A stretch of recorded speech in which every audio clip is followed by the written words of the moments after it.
नमस्कार, मैं हूं रत्ना और आप देख रहे हैं सी न्यूज भारत। आए रुख करते बिहार झारखंड बुलेटिन की ओर। बात होगी बिहार के मुजफ्फरपुर की, जहां सकरी चंदपुरा चौर में बिजली तार चोरी, पूरा इलाके की आपूर्ति ठप हो गई। साथ ही बात होगी झारखंड के रांची की, जहां ध्वनि प्रदूषण को रोकने के लिए यातायात पुलिस द्वारा विशेष अभियान चलाया जा रहा है। तमाम खबरों पर विस्तार से चर्चा करेंगे। हजारीबाग जिले के बड़कागांव केरेडारी सीमा पर संचालित एनटीपीसी की नॉर्थ वेस्ट कोल परियोजना को विस्थापित प्रभावित भू रहतों ने मुआवजा, रोजगार और भूमि अधिग्रहण कानून 2013 के तहत अन्य मांगों को लेकर बुधवार को बंद करा दिया और अनिश्चितकालीन धरने पर बैठ गए। इसके चलते कोयला खनन, ढुलाई और ओबी खनन का कार्य पूरी तरह ठप रहा। भू रहतों ने नॉर्थ वेस्ट प्रबंधन और एमडीओ त्रिवेणी सैनिक पर मुआवजा भुगतान में टाल मटोल, भारी ब्लास्टिंग और प्रदूषण से हो रही समस्याओं की अनदेखी के गंभीर आरोप लगाए हैं और कहा कि जब तक मुआवजा, रोजगार और प्रदूषण से निजात के लिए ठोस कदम नहीं उठाए जाते, तब तक परियोजना का काम बंद रहेगा।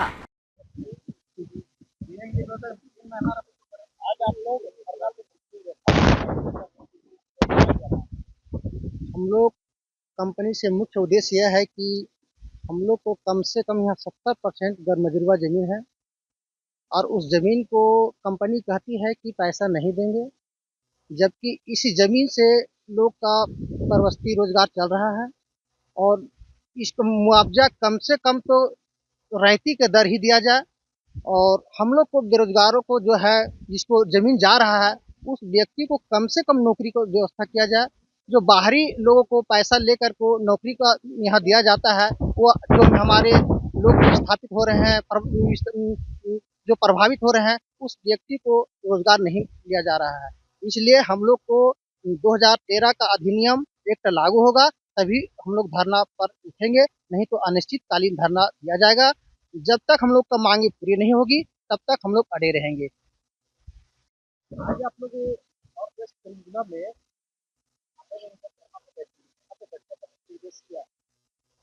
हम लोग आम ग्रामीण जनता का मेन मुख्य उद्देश्य ये है कि कंपनी हम लोग पर टलावा दे रही है। हम लोग इससे पहले भी 2-4 बार कंपनी को चेतावनी दिए, चाहे अनशन किए, धरना दिए, और त्रिवेणी सैनिक का जो ऑफिसर है वो हम लोग से बातचीत किए, करने के बाद भी वो बात से मुकर जा रहे हैं। बोलते नहीं, इनसे इस चीज के लिए आप लोग ऊपर से बात करना पड़ेगा। किन किन मुद्दों को लेकर के आप लोगों ने कंपनी प्रबंधन के साथ वार्ता किया, बात को रखा? मेन मकसद हम लोग का है कि गैरमजरूआ जमीन को रैयती का भाव दिया जाए, हमारे जितने नौजवान साथी हैं उनको रोजगार दिया जाए। मेन मुद्दा हम लोग का ये है, और 2013 अधिनियम लागू होना चाहिए। स्कूल कंपनी प्रबंधन की ओर से किसी प्रकार का कोई ठोस पहल अभी तक कोई पहल नहीं किया गया है, कोई नहीं, कोई कंपनी का प्रबंधक कोई नहीं अभी तक, सिर्फ आश्वासन देते हैं कि सब होगा आप लोग का, लेकिन ऐसा अभी तक कोई ठोस निर्णय नहीं आया। इस गाँव के रैयत लोग आपको हम लोग कंडाबेर, बारियातू पंचायत और कंडाबेर पंचायत दोनों के हैं, और बेलतू भी है, तो बेलतू के लोग अभी उपस्थित नहीं।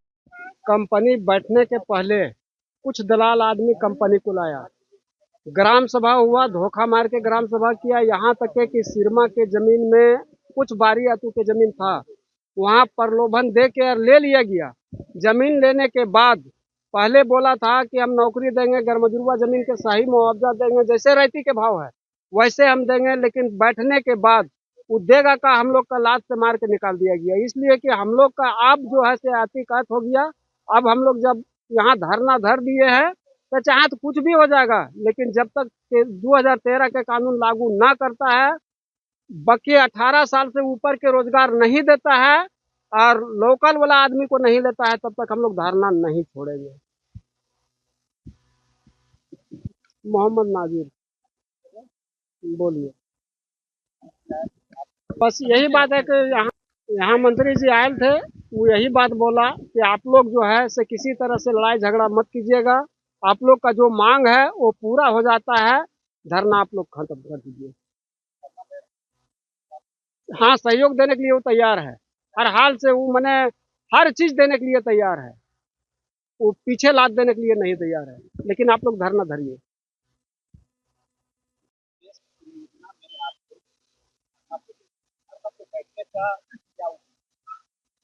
आज हम लोग इसके पहले भी 3-4 बार ग्राम कंडादर के रैयत और गरमजरुआ संघर्ष समिति के बैनर तले हम लोग बैठे थे और 2-3 बार भी आवेदन भी दिए और वो पदाधिकारी पहुंच करके रिसीव भी किए और आश्वासन दिए थे कि हम यह समझौता करके आप लोगों को बताएंगे, लेकिन वो कभी बताने का काम नहीं किए। इसके पहले भी सारा समस्या चलते रहा, लेकिन अति होने के बावजूद आज हम लोग पूरे ग्रामीण कंडाबेर, बारियातू, गुरुटिया, जबरा, नवाडी, बसरिया, बेलतू सभी जो हमारे इस क्षेत्र का लोग हैं जो इस माइंस के तहत आते हैं, उसके बीच हम लोग आज अचितकालीन धरना का व्यवस्थान लाए हैं और सारा कंपनी का एनटीपीसी का जो काम है, ट्रांसपोर्टिंग से लेकर के खनन विभाग सारा काम बंद करवाए हैं और जब तक हम लोग का मांग पूरा नहीं होगा तब तक हम यह धरना छोड़ेंगे नहीं और कंपनी का कोई कार्य नहीं होने देंगे। उसके बाद जो भी है 2013 एक्ट का जो मांग है वो हमें कंपनी दे। हजारीबाग बड़कागांव से सीनियर संवाददाता मुकेश कुमार सिंह की रिपोर्ट। मुजफ्फरपुर जिले के हत्ता थाना क्षेत्र के सकरी चंदपुरा चौर में शुक्रवार देर रात चोरों ने करीब 60 एलटी और 50 एसटी पोल के तार काटकर चोरी कर ली, जिससे पूरे इलाके की बिजली आपूर्ति ठप हो गई। सुबह बिजली गुल होने पर ग्रामीणों को घटना की जानकारी हुई, जिससे पेयजल, सिंचाई और घरेलू कार्य प्रभावित हुए। सूचना पर बिजली विभाग ने क्षति का आकलन कर आपूर्ति बहाल करने की प्रक्रिया शुरू की। वहीं पुलिस चोरों की पहचान में जुटी है। ग्रामीणों ने सुरक्षा और रात्रि गश्त बढ़ाने की मांग की है। मुजफ्फरपुर से सी न्यूज़ संवाददाता दीपक कुमार तिवारी की रिपोर्ट। आज झारखंड के चीफ जस्टिस एस सनक के पतरातू लेक रिजॉर्ट पहुंचने पर रामगढ़ पुलिस द्वारा उन्हें गार्ड ऑफ ऑनर दिया गया, जिसके बाद उन्होंने पतरातू लेक रिजॉर्ट का भ्रमण किया। रामगढ़ झारखंड से सी न्यूज़ संवाददाता राजीव सिंह की रिपोर्ट।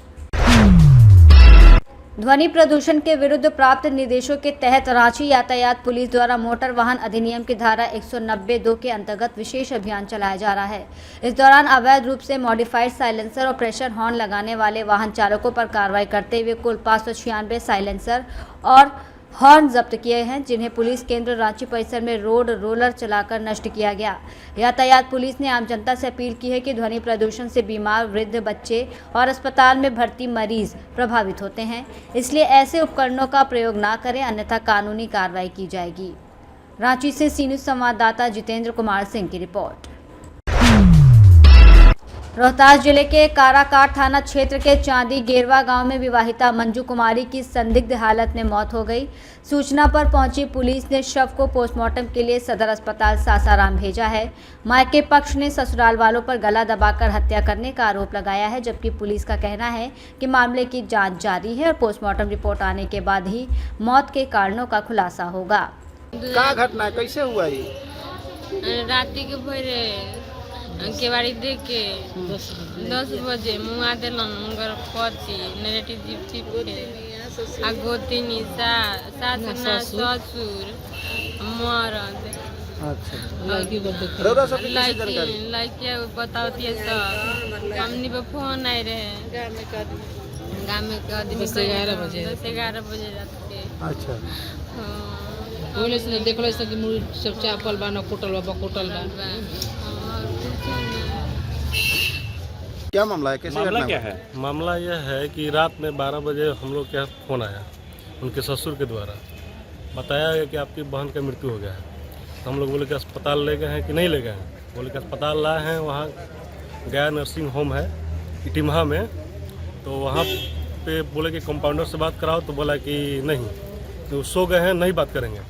बोले कि डॉक्टर से बात कराओ, तो बोला कि डॉक्टर साहब भी नहीं है, उनसे भी नहीं बात हो सकता है। तो फिर हम लोग यहाँ से बाइक से 12:30 बजे रात में निकले, तो वहाँ 2:30 बजे तक हम लोग पहुँचे। पहुँचने के बाद देखे कि किसी कान के पीछे से पूरा ब्लड आ रहा है, खून निकल रहा है और गर्दन में नाखून का नाखून धंसा हुआ है और गर्दन तोड़ा गया है, मैंने घूम नहीं रहा था। इसका पूरा शरीर एकदम जकड़ गया था। कहाँ का मामला है? मामला है चांदी गिरवा काराकाट में। क्या लगता है आपको? लगता है हत्या का मामला है। कहीं पहले विवादित पहले से विवादित नहीं है, वो पारिवारिक उस लोग में चल रहा था और जानबूझ के उसको मारा गया है। जानबूझ के मारा गया? हाँ। क्या किसके ऊपर नाम शक जा रहा है आप लोगों का? उसके गोतनी के ऊपर जा रहा शक। क्या वही नाम सब हुआ करवाइए। आपका? मेरा नाम मंजीत कुमार पासवान है। और मृतक का क्या नाम है? मृतक का नाम है संजू कुमारी। वो क्या लगती है मेरी आपकी? छोटी बहन है। आप कहाँ के हुए? हम भभुआ जिला के हैं, मदनपुरा गांव के। और वो महिला कहाँ की है कौन महिला? जो मृतक? मेरी बहन। रोहतास से सीनू संवाददाता पंकज कुमार की रिपोर्ट। बुलेटिन में फिलहाल इतना ही। देश और दुनिया की तमाम बड़ी खबरों के लिए आप देखते रहिए सी न्यूज़ भारत।